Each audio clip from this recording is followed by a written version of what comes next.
सच्चिदानंद स्वरूप है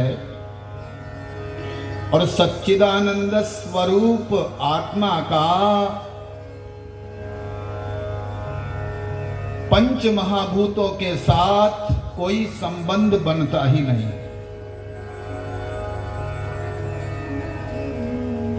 वह अधातु है। अधातु का अर्थ है जिस मसाले से संसार का निर्माण होता है, जिस मसाले से शरीरों का निर्माण होता है, उस मसाले से आत्मा का कोई संबंध है ही नहीं। न पंच महाभूतों के साथ आत्मा का कोई संबंध है और न पंच महाभूतों से निर्मित शरीरों के साथ आत्मा का कोई संबंध है।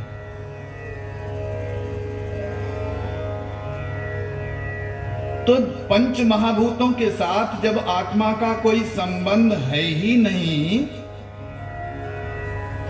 तो फिर उसे शरीर की प्राप्ति क्यों होती है?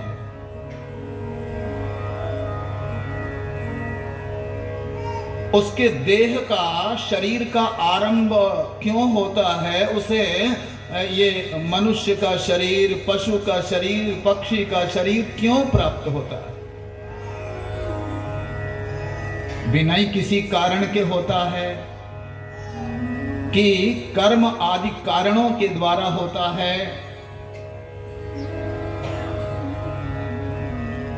उसके शरीर की प्राप्ति में निमित्त कर्म है कि संस्कार हैं कि काल है, या फिर उसके शरीर की प्राप्ति में कोई निमित्त नहीं है, कोई हेतु नहीं है, बिना ही कारण के उसे शरीर मिल जाता है।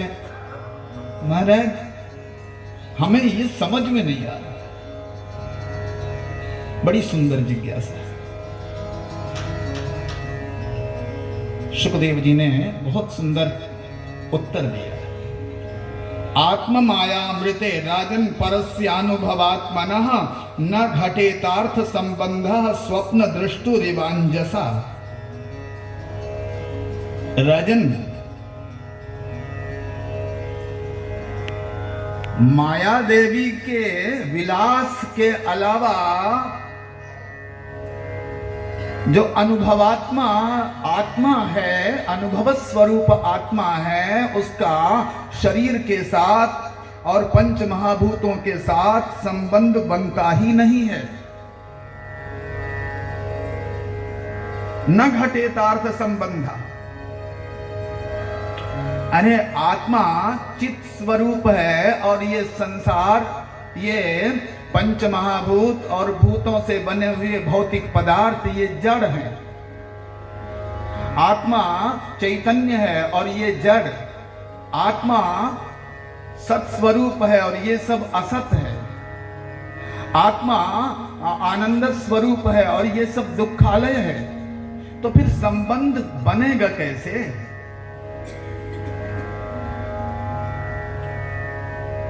संबंध दो प्रकार से होता है। दो प्रकार के संबंध बताए हैं, एक तो समवाय संबंध और दूसरा संयोग संबंध। दो ही संबंध होते हैं। एक संबंध होता है आपकी उंगली का हाथ के साथ संबंध, इसको बोलते हैं अंग अंगी भाव संबंध। उंगली का हाथ के साथ क्या संबंध? उंगली हिल रही है, ये हिलने की जो क्रिया है, इस क्रिया का उंगली के साथ क्या संबंध? क्रिया और क्रियावान का, अंग और अंगी का।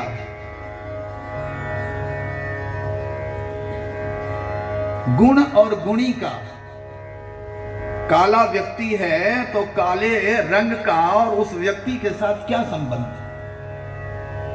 गुण गुणी का, क्रिया क्रियावान का, जाति और व्यक्ति का, इन सब का परस्पर समवाय संबंध होता है। आत्मा में यदि कोई गुण होता तो उसमें समवाय संबंध होता, गुण गुणी का। आत्मा में यदि कोई अंग होते, हाथ पैर नाक मुख होते, तो उसका अंग अंगी के अनुसार समवाय संबंध होता। आत्मा में यदि कोई क्रिया होती तो क्रिया क्रियावान के अनुसार उसमें समवाय संबंध होता, लेकिन आत्मा में न कोई क्रिया है, अक्रियाम, आत्मा निर्वयव है, निष्क्रिय है, निरंजन है। तो फिर आत्मा का शरीर के साथ, संसार के साथ, पंच महाभूतों के साथ संबंध भला कैसे बन सकता है? तो महाराज संबंध प्रतीत तो हो रहा है, राजा ने कहा। बोले भाई ये जो संबंध प्रतीत हो रहा है वो मिथ्या संबंध है, आध्यासिक संबंध है। ना तो समवाय संबंध हो सकता है, ना संयोग संबंध हो सकता है। अरे भाई आप दरी पर बैठे हो, आप कुर्सी पर बैठे हो, कुर्सी का आपके शरीर के साथ कौन सा संबंध है? इसको बोलते हैं संयोग संबंध। संयोग संबंध जो होता है वो सावयव का सावयव के साथ होता है।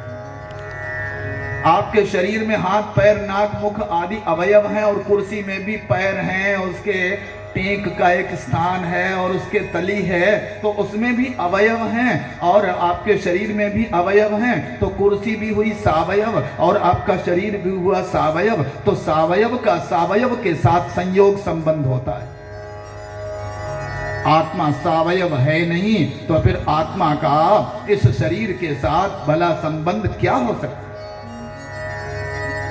सुखदेव जी कहते हैं यदि संबंध की प्रतीति हो भी रही है तो वो संबंध मिथ्या संबंध है, आध्यात्मिक संबंध है। जैसे आप सपना देख रहे हो तो सपने में जो आपको सांप दिख रहा है और सांप से आप भाग रहे हो भयभीत होकर, तो उस सपने में जो सांप दिखाई पड़ रहा है उस सांप के साथ आप जो बिस्तर पर पड़े सो रहे हो, क्या संबंध है आपका?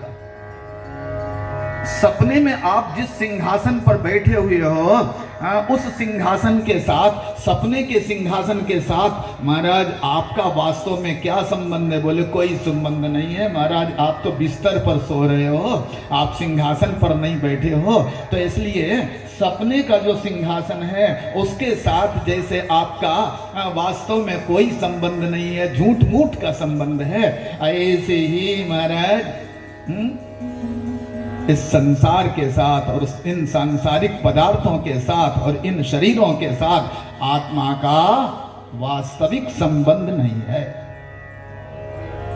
जैसे रस्सी में सांप दिखाई पड़ रहा है, भ्रम के कारण अंधेरे में रस्सी में सांप दिख रहा है, तो उस सांप का रस्सी के साथ क्या संबंध है? क्या रस्सी में सांप चिपका हुआ है? नहीं, आपको अंधेरे के कारण उसमें रस्सी में सांप की प्रतीति हो रही है, तो ये झूठ मूठ का संबंध है सांप का रस्सी के साथ। ऐसे ही आत्मा का शरीर के साथ मिथ्या संबंध है, आध्यासिक संबंध है, भ्रामक संबंध है। वस्तुतः आत्मा का शरीर के साथ, संसार के साथ कोई संबंध संभव ही नहीं है।